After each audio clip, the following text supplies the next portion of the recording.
Alors, qu'est-ce qui se passe avec Nissan? Vous avez été plusieurs à m'en parler. Là, on est tranquillement dimanche, je vous dis tout. Vous m'avez envoyé les informations il y a 2, 3, 4 jours. J'ai eu Gwen, j'ai eu bien sûr Hugues.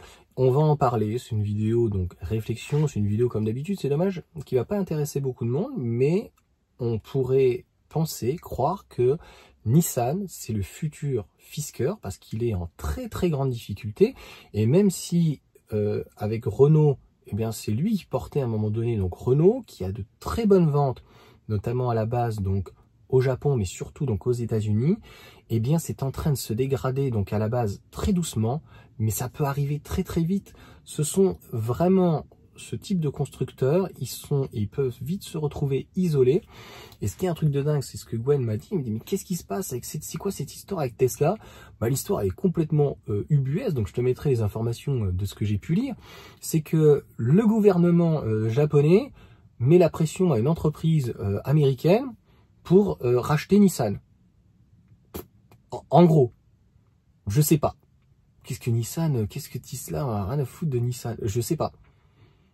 Donc, il faut quand même se rappeler qu'à un moment donné, Fisker était en faillite. Personne ne voulait le racheter. D'ailleurs, c'était Nissan avec Renault qui voulait le racheter parce qu'ils voulaient donc récupérer l'Alaska, donc l'Alaska du Fisker, bien sûr, et pas l'Alaska donc du Renault, qui était en coopération donc bien sûr avec Nissan et qui était aussi donc avec Mercedes sur le classe X. Donc ça, c'est vraiment complètement différent, il faut bien comprendre.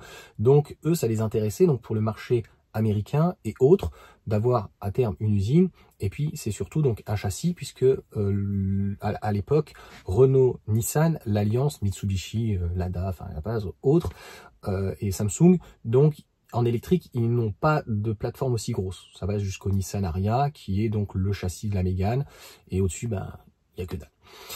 Donc là très compliqué, on va énumérer, tu vois, ça va être très vite.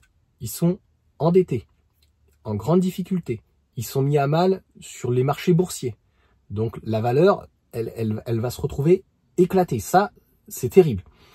Ils ont un stock aux États-Unis où ils n'arrivent plus à vendre, donc ils vont devoir bazarder à terme les produits. Donc plus de marge, très certainement à terme des fermetures donc d'usines. Et en France, ça devient compliqué. Et en Chine, ben, on l'a bien vu, pas de recherche développement. Le pire dans tout ça, il devait logiquement donc faire une fusion avec Honda, et Honda a dit non, casse-toi. A priori, je sais pas, franchement c'est nerveux, là, je suis désolé, tu te dis, Honda en fait s'est mis avec Sony et faire Afela.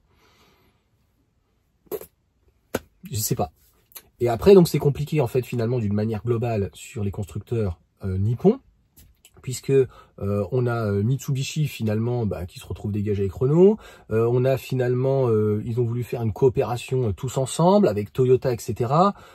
C'est très compliqué, hein, franchement, leur histoire. Hein. Donc tu as Toyota finalement qui est aujourd'hui plus ou moins donc le numéro 1 mondial, qui fait de l'hybride, qui arrive donc sur l'électrique très certainement avec d'autres véhicules. Ils ont compris enfin peut-être l'histoire. Mais voilà, ils n'ont pas l'air de vouloir faire le truc un peu seul. Ils se disent on va se mettre un petit peu entre nous.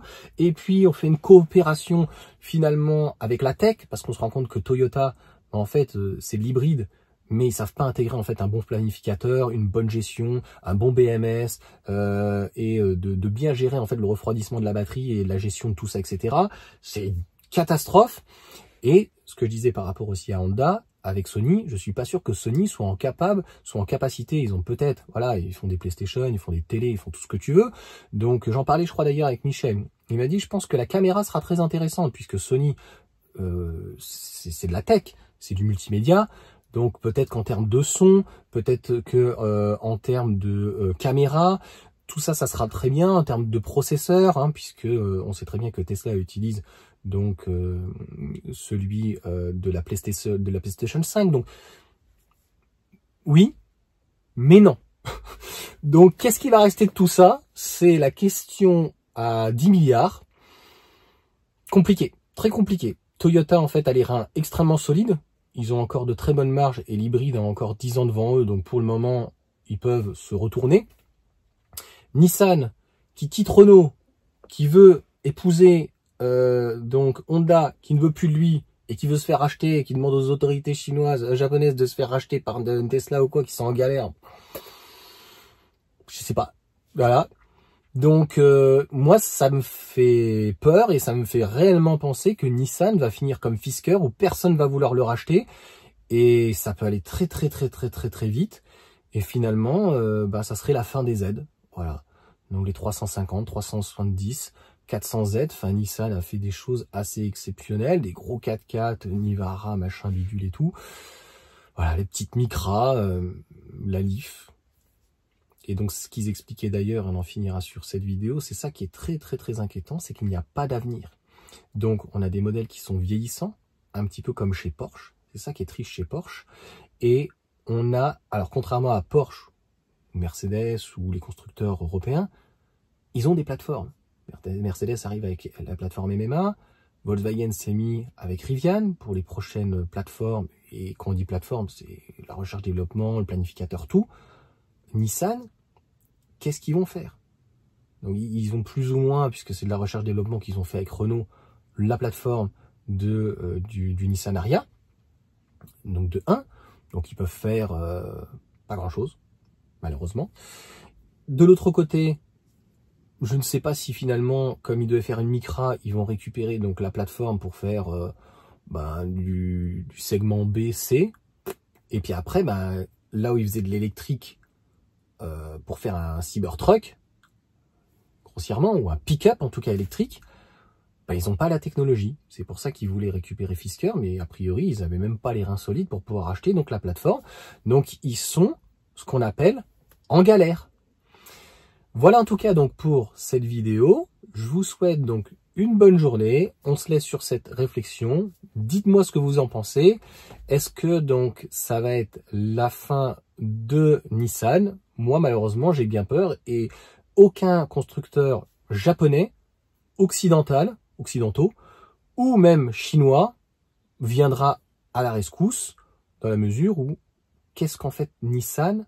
Quelle est sa valeur? Sachant qu'ils n'ont finalement aucun recherche-développement, aucun produit. Donc la seule chose qui serait intéressante pour un distributeur, c'est de récupérer éventuellement les concessions ou peut-être les usines.